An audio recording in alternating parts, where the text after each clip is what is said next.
Welcome to Critoni Entertainment. I'm Chris. I'm Bree. And we're going to paint some models tonight. Back to the basics from Morphin Monday. We're going to paint this sucker. Those suckers? This sucker. This Terminator RoboCop style American Gladiator. I mean, he does look like he's got like the American Gladiator little. No, these are the QuanTron's Power Agent Space. Here's what you'll need: a medium-sized brush, a big fat brush for dry brushing, a smaller, skinnier brush for controlled dry brushing, and a small detail brush.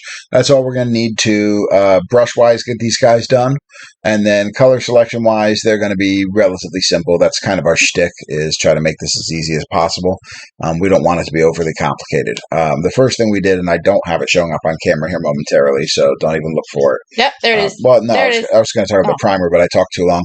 We got our Citadel Known Oil. We got our Rune Fang Steel. You can use any bright silver you want. We got our Nasdrag Yellow from the contrast line. We've got our Gray Seer to kind of be a base for the contrast line. We got our Black Templar. We got our Apothecary White. We've got our Abaddon Black for our bases as per usual. We've got our Necrotite Green from the P3 line. You can use any silvers and blacks and whatnot that you want, but the contrast paints are kind of important here. We prime these minis with a silver spray paint. I don't know why, but the coverage didn't stick very well this time. I actually had to reprime these guys a couple of times. I fortunately didn't lose any detail, but you can see that I'm kind of struggling with my wash brush because we're starting. It's not taking the way it usually does. No, it doesn't take very well at all, but we don't need it to. It's QuanTron. Well, it's actually not that important that it takes well. All we need is the black shade to get in there. Everything else will kind of come out in the laundry here in a minute. The only reason I did the silver primer is because it was a touch easier than priming these guys a traditional color, usually the gray that we do, or a black or a white, and then painting silver and then washing that silver and then dry brushing that silver. Yep. So I just skipped the middleman and I spray painted these silver from the word go, and it did not give me a very good surface to stick with a wash. Interesting. So I don't know why. Honestly, I've used this same spray paint before. I will say this, and most of you know that we are in the southern half of the country of the U.S. The lymph noodle of America's anatomy. Yes. And our humidity counter has been through, even in the house, has been through the roof. It has been terrible this year. Recently. We have had very few days where we have not had either clouds or outright rain for most of the day. So that might have been part of the reason. Well, see, take a look. This is it dry. Mm-hmm. And it is ugly. It is ugly. You see the black wash is glumpy. It's not even. I don't care, though. All I care about is that the black got in the recesses, and it did. It got where I wanted it to, though. That's true. Because that's going to go away right now. We're going to take our bright silver. In our case, we used our Rune Fang steel. Right. And the reason I say you can use any bright silver you want, guys, is because you can. I'm making some personal transitions away from some Games Workshop stuff as we go. That actually reminds me, I picked up some paints when I picked up our comic books today. I got to get them out of my car. Oh yeah, that will kill paint. But we're going to do a heavy dry brush. Actually, it's a new Rune Fang steel. I used it all up on this paint. We're going to use that big fat brush we got as a dry brush, and we're going to just heavily dry brush our bright silver. Yep. So you leave the wash or the contrast in the. The wash, you got it right. Oh, the wash in the crevices. Mm-hmm. This is why the primer didn't really matter that much, right? Because we got the darkness where we wanted it to, and then this silver is sticking fairly well. Now you'll notice I'm working on 2 QuanTrons. Why are you working on 2 QuanTrons, Chris? Because there are 2 QuanTron suits, Bree. What? Yeah, that was unscripted, guys. That was real. That was. We're banter. just that tacky. That was banter. We're ready to host the Thanksgiving Day parade, I think. That would be terrible. Oh, yeah, it would be real entertaining, though. Oh, my goodness. That'd just be so bad. Anyway, the reason we're doing 2 QuanTrons today, and by the way, this is what your paper towel should look like after you've done your dry brush, and that's what your fingers should look like. Oh, if you're dry brushing it right, that's what your hand looks like when you're done. I don't think it is. It is. That's the only way to do this. I think that's the fact that you are a full contact painter. No. So we're going to take our Citadel Grace here. This one is kind of an important color. It's 4 contrasts.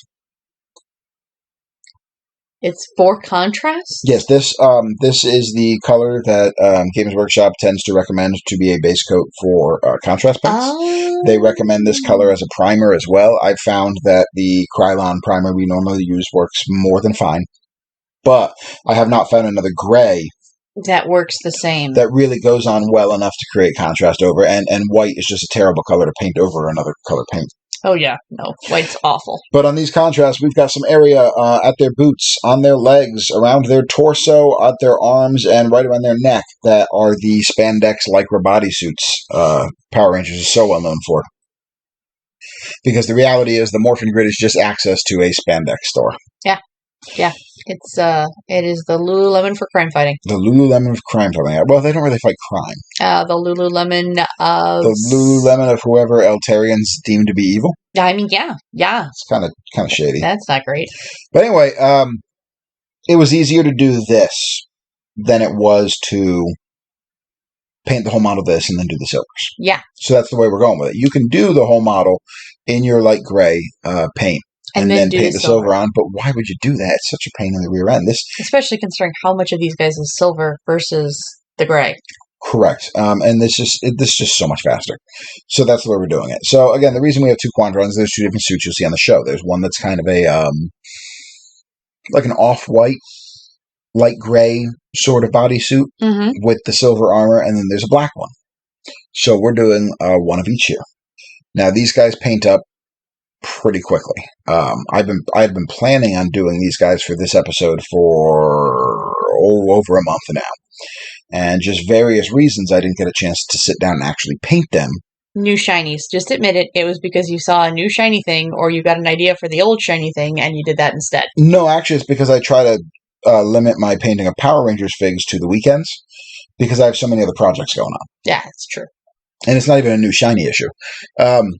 These guys, I sat down on Saturday morning and started on them, and I finished them on Sunday morning. Probably all 12 of them. Oop, there's a yawn. See, I've been fighting back yawns this whole time. Oh, my gosh. I don't know what's going on today, guys. Bree and I are both tired. Our kid was tired tonight. I'm pretty sure we're living through that episode of Star Trek Voyager where the aliens are doing the experiments on them. Oh, the experiment. Oh, no. Oh, God, I hope not. That was a bad episode. I'm pretty sure that's what's happening. At least it's not the Pack Lads because they beat Captain Janeway. So anyway, we've got... Oh, there's a snort. We have a snort on Crotone Entertainment, folks. Okay. So we're going to go on to our Black Templar, and you could do Black Templar over their eyepieces, but look at this. What you did? You're doing a thing. It's not catching. It is not catching. It's not catching. It doesn't want to go over the silver. So we're actually going to go back and we're just going to use our Abaddon Black on those lenses. But if you can get your Abaddon Black to work on the lenses, you can do the lenses of their masks just like that. Otherwise, we're painting this with Black Templar while I continue to try to fight off another yawn without having a yawn button here. And I'm too lazy to stop and start because I don't like to edit. Editing is editing is dumb and should be hated. Editing is for losers. Nerds. Oh, I'm pretty sure we're all there. I mean, yeah. I mean, I'm painting 54mm scale Power Rangers PVC resin QuanTrons, not even Power Rangers. These are like D-list putty patrollers, is what they are. Whoa! Do not come on. The QuanTrons were cool.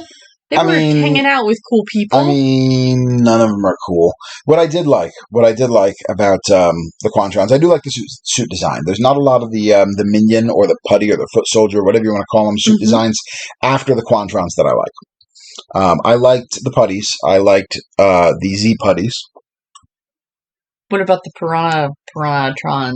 I thought those costumes were kind of neat. The costumes were kind of neat. I liked the Tango Warriors. The Tango Warriors were amazing. They're giant birds. The Cogs. I didn't care for the costumes that much on the Cogs. I didn't think they were great.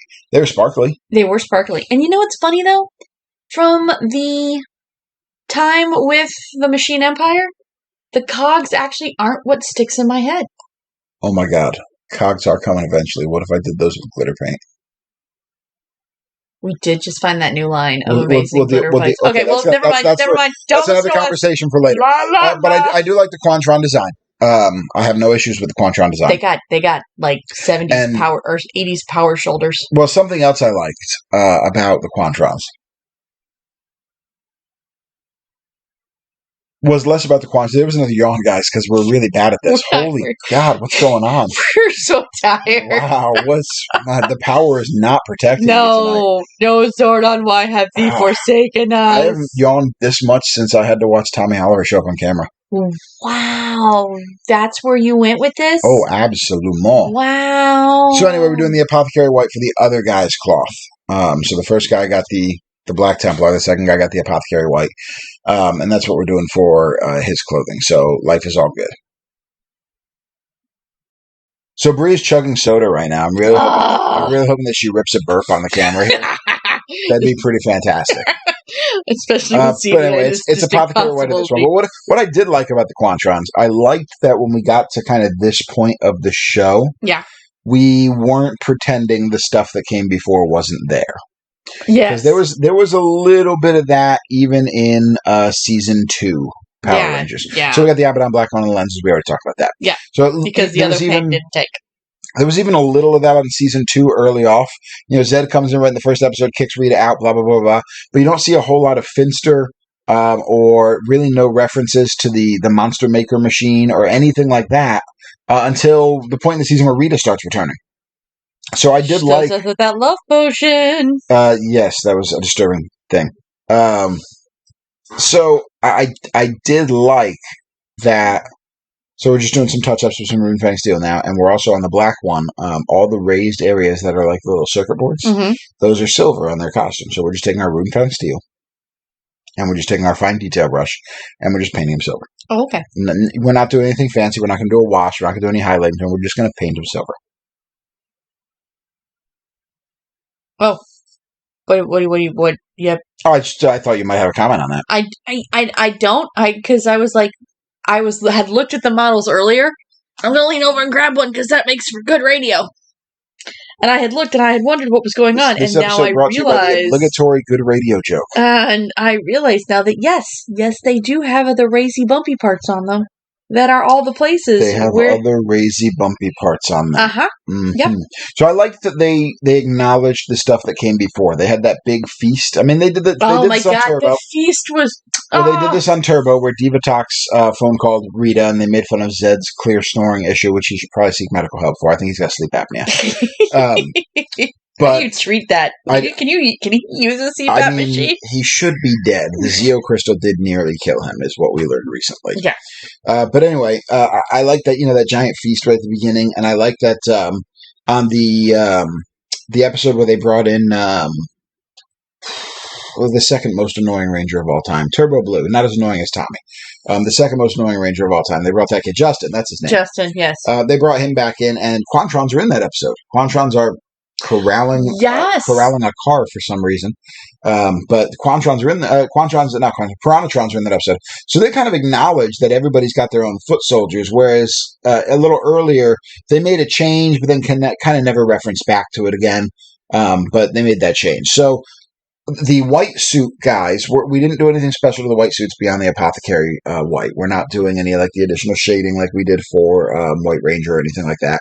But they have all those raised kind of electronic gizmo-y, bumpy tubes.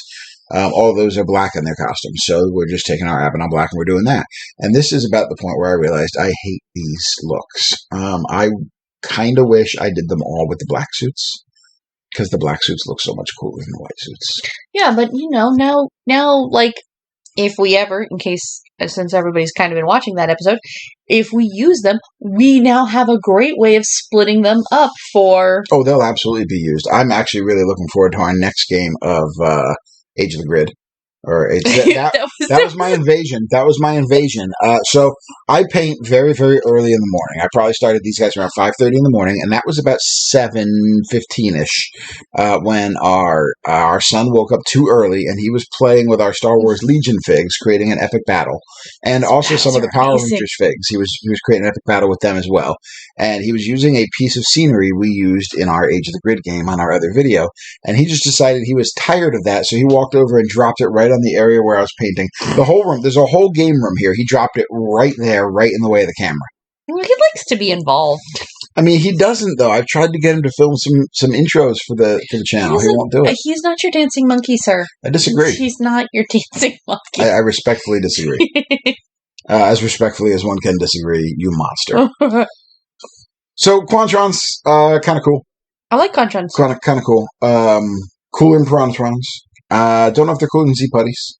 Z-Putties are always a unique one for me. They have that giant weak point right in the middle of their chest, which you're like, why would you put the weak point right there? And then you think about it and you realize getting a dead-on hit directly on somebody's chest in a fight's actually fairly complicated because the way you're going to be standing and the way you're going to be moving and the way you're going to have your arms positioned is actually not quite as easy as you think it is. Not to mention, with Zed, it makes complete sense that he's like, yeah, sure, the weak point's right there, but how often are you going to be able to survive to get that close? Oh, yeah. Look at their white suits and their spangly arms. Anyway, these QuanTron these braids, they're having a braiding party under those helmets. They look real good. Man, it's nap time. They look real good. These QuanTron blades are pretty wicked, and they look like batlets. I mean, there are some cards that cover them. Here's the grid, but we got to find an appropriate model to use the rules for in our Age of the Grid series. Yes, we did. That will be. So we pulled out our Nasdaq yellow. Yeah, and you're going for the gold look? Yes, there's two spots you got to be extra careful on. That's around the visor and on the top of the head here. Because there's actually no lines molded onto the model to kind of tell you where it's supposed to be. And we're going to look at one of the finished models here. So, Bree, you can see right around the eyes there. Notice how the whole visor piece is not gold. Yeah. It's not supposed to be per the reference art. It's supposed to be just on the edges. You could do the whole thing gold if you wanted to, but I didn't. I took the extra time to kind of do it just on the edges. Now, the other areas that are supposed to be this gold are pretty simple. You have these like bands on their wicked 80s power shoulder pads. Love them. They're like... They look like something out of the Kiss Army. They look like something out of Working Girl. Working Girl meets the Kiss Army. Well, now that's a crossover I'm never going to live down. Added in Working Girl and Die Hard the Musical. Oh... For all you Bob's Burgers fans out there. Don't tell them where the references come from. Where's the fun in that? Anyway, the Nasdaq yellow over the silver, just like we've done in previous episodes. I just really like this gold look. If this is not your gold, you can use any gold paint that you want. I'd recommend something with a lighter one with a lot more yellow in it, because that's just the way it looks in the costumes. But some of you like a really rich brownish gold or a reddish gold, a lot of that red tint in it, and that's fine too. I just don't want that for these minis. I was just thinking, actually, these would have been a good opportunity to use the paint pen. To use the gold. This would have been a good opportunity to use the gold highlighter paint pen. Highlighter. The Sharpie. Yeah, the Sharpie trick. This would have worked very well for that as well. I just, like I said, just really like the way the Nasdaq yellow creates gold. Yep. It's probably my number one use for Nasdaq yellow. You don't just like to create beautiful yellow. Well, see, I mentioned earlier that I'm kind of starting to work my way away from Games Workshop paints. Except their contrast line. Well, that's the problem. I can't. Money. I've heard there's another company out there that does something similar to a contrast paint. I've yet to see it yet, though. It's not that I have a problem with the Games Workshop line. It's just I want to explore new things. It's not them. It's me. I'm waiting for you to come to me and say, "Hey, I want to back the Duncan." Well, we don't have much time left to do the two thin coat paint line if we decide to. But anyway, the Abaddon black on the top of the base and the Necrotite green on the rim of the base. Only doing that because it's the closest green I have to match the cards for Here's the Grid. Mm-hmm. It takes a couple of coats to get it down because it is thin paint. So we have to do a couple coats. You notice I'm down to one QuanTron here. It's because we're at the point where the steps are all the same. So I just focused the camera on one of them to make the end of the video go just a little bit quicker. Okay. Basically, once we had the white bodysuit with the black circuit boards, we didn't need to show two of them anymore. Yeah. So anyway, we've got our green. Our QuanTron is done. Actually, our whole group of QuanTrons is done. We've got all 12 QuanTrons ready to go. When they were done, we took them out. We sprayed them down with our Krylon 2X matte varnish clear coat. I was talking to somebody about that recently. It was on one of our soon to come. If you're playing with the figs a lot, or if you have kids who play with the figs, you're probably going to need to reapply every 3 to 6 months, depending on how much they play with it, just because greasy fingers will wear down the coat. But you want it to wear down that coat instead of the paint. Yes. At any rate, that's all we have for QuanTrons tonight. Like and subscribe for more content. We'll be back next week with Bree's birthday episode of Morphin Monday. Hit the bell button for notifications. And guys, thank you so much for watching. Good night.